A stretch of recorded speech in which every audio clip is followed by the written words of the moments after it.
ஊடக நண்பர்கள் அனைவருக்கும் வணக்கம். ஒரு முக்கியமான நம்ம நாட்டில் இருக்கக்கூடிய குழந்தைகளுக்காக, குழந்தைகளுடைய உரிமைகளை உறுதி செய்வதற்காக நம்முடைய நாட்டில் ஏழை குழந்தைகளாக இருப்பவர்களும் ஒரு மனித வளமாக மாற்றப்பட வேண்டும் என்பதற்காக இன்றைக்கு நாங்கள் ஊடக நண்பர்கள் மூலமாக தமிழ்நாட்டில் இருக்கக்கூடிய அரசியல் கட்சிகளுக்கு முக்கியமான சில கோரிக்கைகளை முன்வைக்க வேண்டும் என்பதற்காகத்தான் இன்றைய இந்த ஊடக சந்திப்பை நடத்துகிறோம். குறிப்பாக கல்வியில் நம்முடைய நாட்டினுடைய அரசினுடைய கொள்கைகள், அது ஒன்றிய அரசாக இருக்கட்டும், மாநில அரசாக இருக்கட்டும், குழந்தைகளின் நலனுக்கு முக்கியத்துவம் கொடுப்பது என்பதை விட தனியார் கல்வி வணிகர்களுடைய லாபத்திற்கு முக்கியத்துவம் கொடுக்கக்கூடியதாக ஒரு நிலை இருந்து கொண்டிருக்கிறது.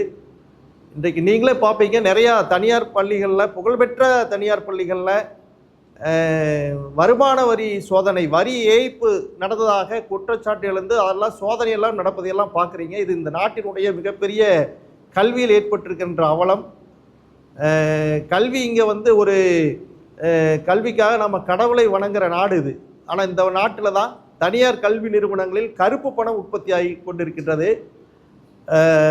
நம்முடைய இந்திய நாட்டை பொறுத்தவரை கருப்பு பணம் உற்பத்தி ஆகக்கூடிய 3 துறைகள். அதில் முதல் துறை பார்த்திங்கனாக்கா சுரங்க தொழில், ரெண்டாவது இந்த ரியல் எஸ்டேட்டு, மூன்றாவது கருப்பு பணம் உருவாகக்கூடிய துறையாக இருக்கிறது பார்த்திங்கனாக்கா கல்வித்துறையில் தான் கருப்பு பணம் உருவாக்கி கொண்டிருக்கு. அது காரணம் முழுக்க முழுக்க எந்த கட்டுப்பாடுகளுமே இல்லாமல் கல்வியை தனியாருடைய வணிகப் பொருளாக, லாபப் பொருளாக மாற்றியது தான். அப்போ இது குழந்தைகளுக்கு முற்றிலும் எதிரானது. அப்போ இதன் மூலம் பாதிக்கப்படுவது யார்? ஏதோ ஏழை குழந்தைகள் மட்டும்தான் பாதிக்கப்படுவதாக எல்லோரும் நினைத்து கொண்டிருக்கிறார்கள்.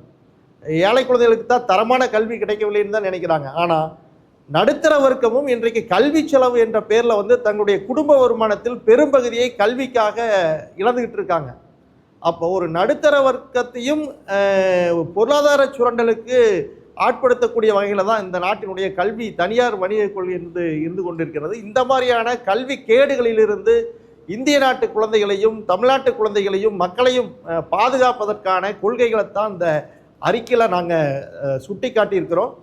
முதல்ல நம்முடைய நாட்டினுடைய அரசியலமைப்பு சட்டம் நிறைவேற்றப்பட்ட பொழுது, அந்த அரசியலமைப்பு சட்டத்தில் 1950 நம்ம நாட்டினுடைய அரசியலமைப்பு சட்டம் நடைமுறைக்கு வந்த பொழுது, அரசியலமைப்பு சட்டத்தினுடைய வழிகாட்டு நெறிமுறைகள், டைரக்டிவ் பிரின்சிபிள்ஸ், அதனுடைய பிரிவு 45 இந்த அரசியலமைப்பு சட்டத்தை நடைமுறைக்கு கொண்டு வருகின்ற நாளிலிருந்து 10 ஆண்டுகளுக்குள்ள நாம் 6 வயது முதல் 14 வயது வரை உள்ள குழந்தைகள் அனைவருக்கும் கட்டாய இலவச கல்வி அளிக்க வேண்டும் என்று ஒரு குறிக்கோள் அந்த வழிகாட்டு நெறிமுறையில் இணைக்கப்பட்டது. ஆனால் எத்தனை ஆண்டுகள் ஆயிடுச்சு? இவ்வளவு ஆண்டுகள் ஆகி கூட 75 ஆண்டுகள் கடந்தும் கூட அந்த குறிக்கோளை நாம் இன்னும் அடைய முடியவில்லை. அப்போ அதற்கு என்ன காரணம்? அரசு சரியான கல்விக் கொள்கைகளை இந்த நாட்டில் பின்பற்றாமல் இருப்பது தான் காரணம் என்பதை நாங்கள் உறுதியாக சொல்கிறோம். இப்போது அடுத்தது கல்வியில் என்ன நடந்தது? 2002ஆம் ஆண்டு அரசியலமைப்பு சட்டத்தில் ஒரு மாற்றத்தை கொண்டு வந்தாங்க. அதாவது 86வது அரசியலமைப்பு சட்ட திருத்தம்.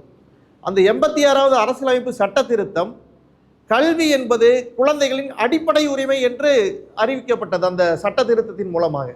அப்போ கல்வி அடிப்படை உரிமை என்று அறிவிக்கப்பட்டால் அதனுடைய பொருள் என்னவென்றால், அதற்கான இலக்கணம் என்னவென்றால், கல்வி முற்றிலும் இலவசமாக இருக்க வேண்டும் என்பதுதான் அதனுடைய பொருள். கல்வி அடிப்படை உரிமை என்று அறிவித்த பிறகு கண்டிப்பாக கல்வி ஒரு வணிக பண்டமாக இருக்க முடியாது, அனுமதிக்க கூடாது. அது அரசுடைய பொறுப்பு, கடமை. ஆனால் சட்டத்தில் அந்த திருத்தத்தை செய்தார்களே தவிர அந்த திருத்தத்தின் அடிப்படையில் கல்வி கொள்கைகளை நடைமுறைப்படுத்தவில்லை என்கின்ற ஒரு அவலமான சூழல் நடந்துட்டு இருக்கு.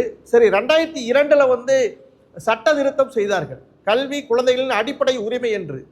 அந்த அரசியலமைப்பு சட்டத்தில் ஒரு திருத்தத்தை செய்துவிட்டு அதற்கான சட்டத்தை இயற்ற வேண்டும். அந்த சட்டத்தை இயற்றுவதற்கும் 7 ஆண்டுகள் ஆனது. 2002 அரசியலமைப்பு சட்டத்தில் 21A என்ற பிரிவு இணைக்கப்பட்டது. குழந்தைகளுடைய அடிப்படை உரிமை கல்வி என்று ஆக்கப்பட்டது.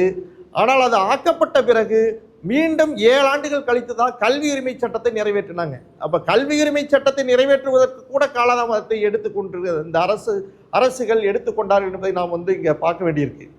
அப்போ 2009 நிறைவேற்றப்பட்ட கல்வி உரிமை சட்டம் கூட ஒரு முழுமையான ஒரு கல்வி உரிமையை உறுதி செய்கின்ற சட்டமாக இருந்ததுன்னா அதுவும் இல்லை. ஏன்னா அந்த 2009 உருவாக்கப்பட்ட கல்வி உரிமை சட்டம் கூட 2002 அரசியலமைப்பு சட்டத்தில் திருத்தம் செய்யப்பட்ட கல்வி குழந்தைகளின் அடிப்படை உரிமை என்பதை உறுதி செய்கின்ற சட்டமாக இல்லை. அது சட்டத்திலேயே சில ஓட்டைகள் இருந்தது. அந்த ஓட்டைகள் தான் என்னென்னா, அந்த பள்ளிகளையே 4 வகையாக பிரித்தாங்க. அதாவது அரசால் நடத்தக்கூடிய பள்ளிகள், அரசு உதவி பெறும் பள்ளிகள், அப்புறம் இந்த கேந்திரிய வித்யாலயா, நவோதயா பள்ளிகள் போன்ற சிறப்பு வகைப்பட்ட பள்ளிகள், சைனிக் ஸ்கூல்ஸ், இந்த மாதிரியான பள்ளிகள்.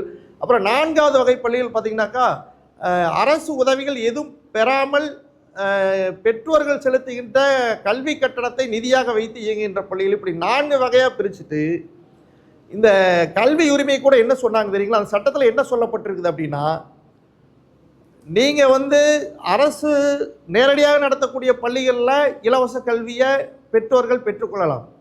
அரசு நிதியளித்து நடத்தக்கூடிய அரசு உதவி பெறும் பள்ளிகளில் குழந்தைகள் இலவச கல்வியை பெற்றுக்கொள்ளலாம். ஆனால் மற்ற 2 வகை பள்ளிகளில், அதாவது தனியார் சுயநிதி பள்ளியிலும் மற்ற அரசுடைய சிறப்பு பள்ளிகள் என்று சொல்லக்கூடிய கேந்திரிய வித்யாலயா, நவோதயா போன்ற பள்ளிகளிலும் இந்த அடிப்படையில் வந்து கல்வி இலவசமாக பெற முடியாது என்று அந்த சட்டத்தில் வந்து சொல்லப்பட்டது. அப்போ இதுவே கல்வி குழந்தைகளின் அடிப்படை உரிமை என்பதை மறுக்கக்கூடிய ஒரு சட்டத்தில் இருக்கக்கூடிய ஒரு அம்சமாக நாம் வந்து பார்க்குறோம். அடுத்து அதில் இன்னொன்றையும் அந்த சட்டத்தில் ஏதோ பெயரளவு கொன்றை செய்தார்கள். கல்வி உரிமை சட்டத்தில் தனியார் பள்ளிகளில், அதாவது அரசு உதவி பெறாத தனியார் பள்ளிகளிலும் என்ன பண்ணாங்க, 25 விழுக்காடு இந்த வாய்ப்பு மறுக்கப்பட்ட நலிவுற்ற பிரிவு குழந்தைகளுக்கு என்ன பண்ண சொன்னாங்க, 25 விழுக்காடு ஒதுக்கீடு வழங்க வேண்டும் என்று சொல்லப்பட்டது. அதில் சொல்லப்பட்டது கூட அட்லீஸ்ட் 25% என்று தான் சொல்லப்பட்டிருக்கு. ஆனால் அப்போது ஒரு பகுதியில் இருக்கக்கூடிய ஒரு பள்ளியில் அந்த பகுதியில் வசிக்கக்கூடிய அனைத்து குழந்தைகளுக்குமே இலவச கல்வியை வழங்குவதுதான் உண்மையான ஒரு கல்வி உரிமையை வந்து நாம் உறுதி செய்வதாக அமையும். அப்போது தனியார் பள்ளிகளில் அனைத்து குழந்தைகளுக்குமே இலவச கல்வியை வழங்க வேண்டும். அந்த கட்டண கல்வி என்பதே முற்றிலுமாக ஒழிக்கப்பட வேண்டும். பள்ளி கல்வியை பொறுத்தவரை மழலையர் கல்வி வகுப்பிலிருந்து பள்ளி இறுதி வகுப்பு வரை முழுமையாக அனைத்து பள்ளிகளிலும் இலவசமாக மட்டுமே வழங்கப்பட வேண்டும். இதுதான் வந்து பள்ளி கல்வி பாதுகாப்பு இயக்கத்தினுடைய முக்கியமான கொள்கை. இதை வந்து அரசியல் கட்சிகள் ஏற்றுக்கொள்ள வேண்டும். இதை வந்து தங்களுடைய கொள்கை நடவடிக்கைகளாக அரசியல் கட்சிகள் வந்து அறிவிக்க வேண்டும் என்பதை வந்து நாங்கள் அரசியல் கட்சிகளுக்கு வந்து வலியுறுத்துகிறோம். ஏன்னா கல்வி அடிப்படை உரிமை என்று அறிவித்த பிறகு கட்டணம் வசூலித்து பள்ளிகளை நடத்துவதற்கு அனுமதிப்பது என்பது சட்டத்திற்கு விரோதமானது. இதை அனுமதிக்கக்கூடாது என்பதை பள்ளி கல்வி பாதுகாப்பு இயக்கத்தின் மூலமாக நாங்கள் வலியுறுத்த கடமைப்பட்டிருக்கோம். அடுத்தது சரி இதையெல்லாம் பண்ணணும், இதுக்கு அரசு நிதி ஒதுக்கணும். ஆனால் அந்த நிதி ஒதுக்காமல் என்ன பண்ணிட்டு இருக்காங்க, குழந்தைகளை ஏமாற்றி கொண்டிருக்கிறார்கள். அதாவது இந்திய நாட்டினுடைய மொத்த ஜிடிபி இப்போ பார்த்தீங்கன்னாக்கா 345 லட்சம் கோடிகள். அந்த 345 லட்சம் கோடிகளில் மொத்த உள்நாட்டு உற்பத்தி மதிப்பில் 1966 கோத்தாரி கல்விக்குழு 6 விழுக்காடு நிதியை ஒதுக்க வேண்டும் கல்விக்கு என்று அந்த குழு பரிந்துரைத்தது. ஆனால் இன்று வரைக்கும் அது வந்து நடக்கலை. இன்றைக்கு கூட பார்த்தீங்கன்னா எக்கனாமிக் சர்வே சொல்லுது, இப்போ 2025 நம்ம நாட்டினுடைய மொத்த உள்நாட்டு உற்பத்தி மதிப்பில் 2.47% தான் கல்விக்கான ஒதுக்கீடு வழங்கப்பட்டிருக்கிறது என்பதை வந்து எக்கனாமிக் சர்வே சுட்டி காட்டி இருக்கிறது. அப்போ கல்விக்கான நிதி ஒதுக்கீடுகளை முறையாக செய்தால்தான் என்ன பண்ண முடியும், கல்வி குழந்தைகளின் அடிப்படை உரிமை என்கின்ற சட்டத்தில் இணைக்கப்பட்டிருக்கிற அந்த சட்டத்தினுடைய அம்சத்திற்கு உண்மையாக அதை வந்து நடைமுறைப்படுத்த முடியும். அது இல்லாமல் மக்களுக்கு கல்வி உரிமை குறித்த விழிப்புணர்வு இல்லை என்பதற்காக இந்த மாதிரியான சில சட்டங்களில் ஓட்டைகளை வைத்து சட்டங்களை இயற்றுவதும் இருக்கின்ற சட்டங்களில் இருக்கின்ற விதிகளையும் முழுமையாக நடைமுறைப்படுத்தாமல் இருப்பதும் வந்து ஏற்றுக்கொள்ள முடியாது. அது குழந்தைகளுக்கு செய்கின்ற ஒரு துரோகமாகத்தான் நாங்கள் பார்க்கிறோம். இதை அரசியல் கட்சிகளுக்கு நாங்கள் வந்து வலியுறுத்தி சொல்கிறோம். எனவே அரசியல் கட்சிகள், உலகிலேயே அதிகமான குழந்தைகள் இருக்கின்ற நாடு இந்தியா, இந்த அப்போ உலகிலேயே மிகவும் அதிகமான மனித வளம் உள்ள நாடு இந்தியா. அப்போ அந்த உலகில் மனித வளத்தில் சிறந்த நாடாக இந்தியா மாற வேண்டும் என்றால் அனைத்து குழந்தைகளுக்குமே தரமான சமமான இலவச கல்வியை கிடைக்க செய்ய வேண்டும். ஏழைகளுக்கு ஒரு கல்வியும் பணக்கார குழந்தைகளுக்கு ஒரு கல்வியும் இருந்தால் அது இந்திய நாட்டினுடைய குழந்தைகளுடைய மனிதவள உற்பத்திக்கு, மனித வளத்தை நாம் உயர்த்துவதற்கு பெரும் தடையாக மாறியுள்ளது. எனவே இலவச கல்வி என்பது ஏதோ பேருக்கு நாங்கள் எல்லோருக்கும் கல்வி வாய்ப்பை கொடுக்கிறோம் என்கின்ற அடிப்படையில் இல்லாமல் அது சமமான கல்வியாக இருக்க வேண்டும், தரமான கல்வியாக இருக்கணும். அதுக்கு வகுப்புக்கு ஒரு ஆசிரியர் போடணும், பாடத்திற்கு ஒரு ஆசிரியர் போடணும். அரசு பள்ளிகளில் இன்னொரு கொடுமையும் நடந்தது. 1997 வரை தமிழ்நாட்டில் இருக்கக்கூடிய அரசு பள்ளிகளில் 20 குழந்தைகளுக்கு ஒரு ஆசிரியர் நியமிக்கப்பட வேண்டும் என்ற நடைமுறை பின்பற்றப்பட்டது. 20 குழந்தைகளுக்கு ஒரு வகுப்பு என்ற நடைமுறை இருந்தது. ஆனால் இன்றைக்கு அந்த நடைமுறையெல்லாம் மாற்றப்பட்டு 30 குழந்தைகளுக்கு ஒரு ஆசிரியர், 35 குழந்தைகளுக்கு ஒரு ஆசிரியர், அதுவும் சில பகுதிகளில் 40-50 குழந்தைகளுக்கு ஒரு ஆசிரியரும் ஒரு வகுப்பும் என்ற நிலையெல்லாம் இருந்துட்டு இருக்கிறது. அப்போ இது போன்ற அவலங்கள் இருக்கும்போது அந்த ஏழை குழந்தைகளுக்கும் தரமான கல்வியும் சமமான கல்வியும் கிடைக்காது. அது கிடைக்காதனால தான் பார்த்தீங்கன்னா நம்ம என்ன பண்ணுறோம், உயர்கல்வி சேர்க்கையில் மருத்துவ படிப்பு சேர்க்கையில் அரசு பள்ளியைச் சேர்ந்த மாணவர்கள் 1 விழுக்காடு 2 விழுக்காடு 3 விழுக்காடு தான் 20 வருஷம் நிலைமையாக இருந்தது. மருத்துவ படிப்புக்கு சேரக்கூடிய அரசு பள்ளி மாணவர்களுடைய எண்ணிக்கை 2 விழுக்காடு 3 விழுக்காடு. அதற்கு காரணம் பள்ளி கல்வி தரமில்லாமல் போனது தான், இலவச கல்வி தரமில்லாத போனது தான். அதற்கு மாற்று வழிமுறை 7.5 விழுக்காடு வழங்குவது ஒரு மாற்று வழிமுறை கிடையாது. மொத்த 100 விழுக்காட்டில் 100 மருத்துவ பணியிடங்களை இருக்குனாக்கா இந்த இடஒதுக்கீட்டு படி 7.5 விழுக்காடு அரசு பள்ளி மாணவர்களுக்கு நீங்கள் கொடுத்தீங்கன்னா ஒரு 8 பேர் தான் என்ன பண்ணுவாங்க, மருத்துவ படிப்புக்கு போக முடியும். அப்போ அதுவும் தவறான ஒரு வழிமுறை. இதுவும் ஒரு கண் துடைப்பாக தான் இருக்க தவிர ஒரு சம உரிமையை இது உயர்கல்வி சேர்க்கையிலும் இந்த 7.5 விழுக்காடு என்பது உறுதி செய்யவில்லை. அதனால் நாங்கள் என்ன சொல்கிறோம்னா, பள்ளிக்கல்வி பாதுகாப்பு இயக்கம் அரசு பள்ளிகளுடைய படிக்கக்கூடிய குழந்தைகளுடைய எண்ணிக்கை, அரசு உதவி பெறும் பள்ளிகளில் படிக்கக்கூடிய குழந்தைகளின் எண்ணிக்கை, தனியார் பள்ளிகளில் சுயநிதி பள்ளிகளில் படிக்கக்கூடிய குழந்தைகளின் எண்ணிக்கை, அந்த எண்ணிக்கை விகிதாச்சாரத்தின் அடிப்படையில் மருத்துவ சேர்க்கைக்கான பணியிடங்களை அவரவர் பிரிவினுடைய விகிதாச்சாரத்திற்கேற்ப பிரித்து ஒதுக்கீடுகளை வழங்க வேண்டும், பங்கீடு வழங்க வேண்டும் என்று சொல்கிறோம். அந்த அடிப்படையில் பங்கீடு வழங்கும் பொழுது அரசு பள்ளி மாணவர்களுக்கான மருத்துவம் மற்றும் மற்ற தொழில்முறை பட்டப்படிப்புகளுக்கான சேர்க்கையில் சட்டப்படிப்பு, வேளாண்மை படிப்பு, தகவல் தொழில்நுட்பம், இன்னும் ஐஐடி, இன்னும் மற்ற எல்லா வகையான படிப்புகளிலும் அரசு பள்ளி மாணவர்கள் கூடுதலான வாய்ப்புகளை பெற முடியும். கூடுதலான வாய்ப்பு என்பதை விட சமமான வாய்ப்புகளை பெற முடியும். இதை உறுதி செய்ய வேண்டிய பொறுப்பு சமத்துவத்தை பேசுகின்ற, சமூக நீதியை பேசுகின்ற எல்லா அரசியல் கட்சிகளுக்கும் இருக்கிறது என்பதை பள்ளிக்கல்வி பாதுகாப்பு இயக்கம் வலியுறுத்துகிறது. காமராஜருடைய ஆட்சி காலத்தில் மூளை முடுக்கெல்லாம் கிராமப்புறங்கள் தோறும் பள்ளிகள் திறக்கப்பட்டது. கிட்டத்தட்ட 9 ஆண்டு காலத்தில் 10,000க்கு மேற்பட்ட பள்ளிகளை திறந்தார்கள். அன்றைக்கு இருக்கக்கூடிய அரசுடைய வருவாயை வைத்தே இன்றைக்கு பல மடங்கு அரசுடைய வருவாய் கூடியிருக்கிறது. அப்போ இன்றைக்கு என்ன பண்ணலான்னா, அன்றைக்கு நேரடியாக தனியார் பெற்றோரிடம் கட்டணம் வசூலித்து பள்ளிகளை நடத்தி கொள்ளலாம் என்று அன்றைக்கு காமராஜர் முதலமைச்சராக இருந்த பொழுது அப்படி அனுமதிக்கவில்லை. பெற்றோர் நிதியில் இயங்கக்கூடிய சுயநிதி பள்ளிகளை அனுமதிக்கல.